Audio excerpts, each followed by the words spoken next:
ভগবান স্বধর্ম ও পরধর্ম এই দুটি শব্দ ব্যবহার করলেন কেন?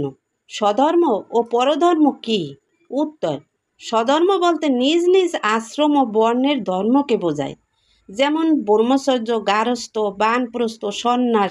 এই আশ্রমগুলোর মধ্যে যিনি যে আশ্রমে রয়েছেন তিনি সেই আশ্রমের নিয়ম নীতিগুলি অবশ্যই পালন করে চলবেন। এবং ব্রাহ্মণ, ক্ষত্রিয়, বৈষ্ণব, শূদ্র এই বর্ণগুলির মধ্যে যিনি যে বর্ণের অন্তর্ভুক্ত তিনি সেই বর্ণের নিয়ম নীতিগুলি রক্ষা করে চলবেন। ব্যক্তির গুণ, মনোবৃত্তি ও কর্ম প্রবণতা বা স্বভাব চরিত্রই তার পরিচয়। এমন নয় যে ব্রাহ্মণ কুলে জন্মগ্রহণ করলেই ব্রাহ্মণ হবেন বা ক্ষত্রিয় কুলে জন্মগ্রহণ করলেই ক্ষত্রিয় হবেন, তা নয়। এইভাবে বিচার করা ঠিক নয়। শূদ্র কুলে জন্মগ্রহণ করেও কোনো ব্যক্তির মধ্যে যদি ব্রাহ্মণ চিত্র, গুণ বা লক্ষণ থাকে তবে সে ব্রাহ্মণ শ্রেণীর অন্তর্ভুক্ত।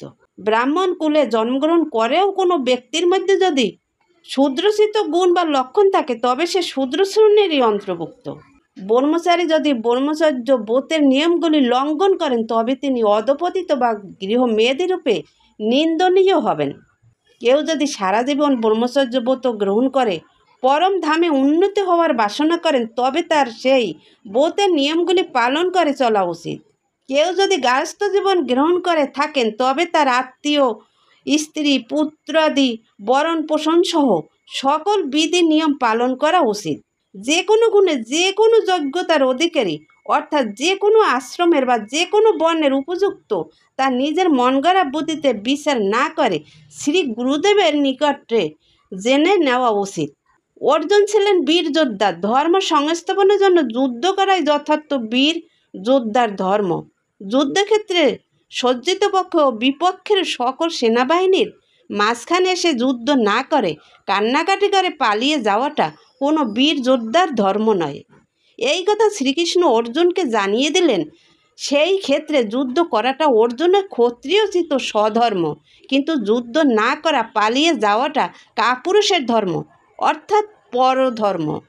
অর্জুন ভাবছিলেন যে এই মহাসমরে প্রতিহিংসার সমস্ত ভ্রাতা, পিতামহ, পিতৃব্য, বন্ধু বান্ধবেরা রাজ্য সিংহাসনের লোভে রক্তপাত, হানাহানি করে জীবন বিসর্জন দিতে এসেছে। এই সময় আমি হানাহানি, কুলক্ষয় কর্মে না গিয়ে ভিক্ষুক জীবন গ্রহণ করে অন্যত্র চলে যাই।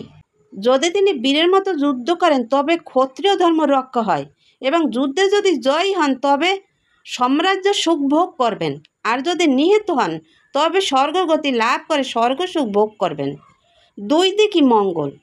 যেহেতু অর্জুন পক্ষ পুণ্যবান ও ন্যায়বান ছিলেন তাই স্বর্গগতি লাভ করতে কোনো বাধা নেই।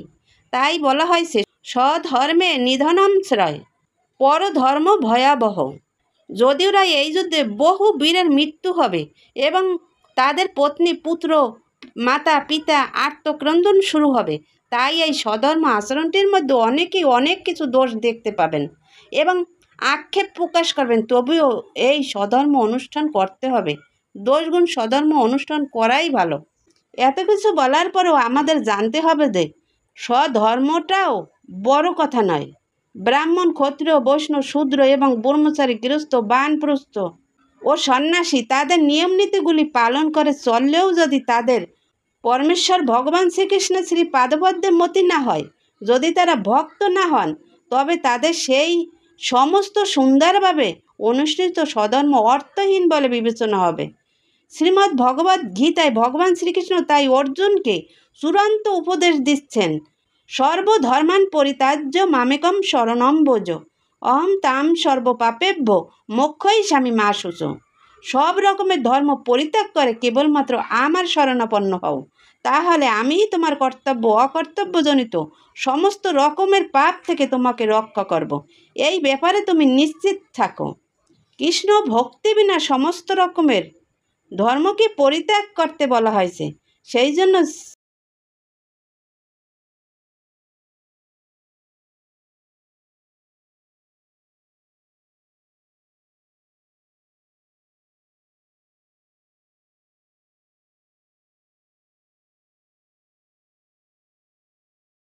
আপনি যে আশ্রমে থাকুন না কেন, যে কুলে জন্মগ্রহণ করুন না কেন, আপনাকে অবশ্যই কৃষ্ণ ভজন করতে হবে, অন্যথায় জন্ম জন্মান্তরে নানাবিধ জানা অজানা পাপকর্মের ফল থেকে উদ্ধার পাওয়ার কোনো উপায় থাকবে না, যার ফলে নরকগতি লাভ করে দুঃখ যন্ত্রণা ভোগ করে চলতে হবে। তাই পরম নিয়ন্ত পরমেশ্বর ভগবান শ্রীকৃষ্ণ বলেছেন, তার শরণাগত ভক্তকে তিনি নিঃসন্দেহে রক্ষা করবেন। ধর্মশাস্ত্রে আমি যা ধর্ম বলে আদেশ করছি তার দোষগুণ বিচার করে সেই সব ধর্ম প্রবৃত্তি ত্যাগ করে যিনি আমাকে ভজনা করেন তিনি সর্বশ্রেষ্ঠ সাধু।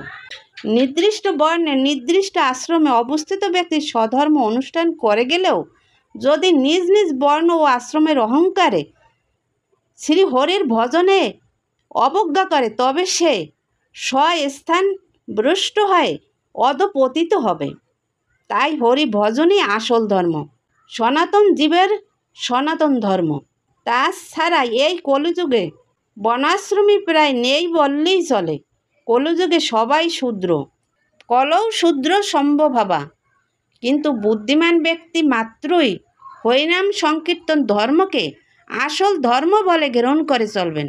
হরিনাম ভজনে যদি রুচি না থাকে তবে মনুষ্য জীবন নিরর্থক, আর সেই অবস্থায় ভয়াবহ হরিভক্তিহীনতাই আমাদের জাগতিক দুঃখের কবলে জন্ম জন্মান্তর ধরে বদ্ধ রাখবে। তাই আমাদের নির্মল চিত্রে কীর্তনীয় সদাহরি।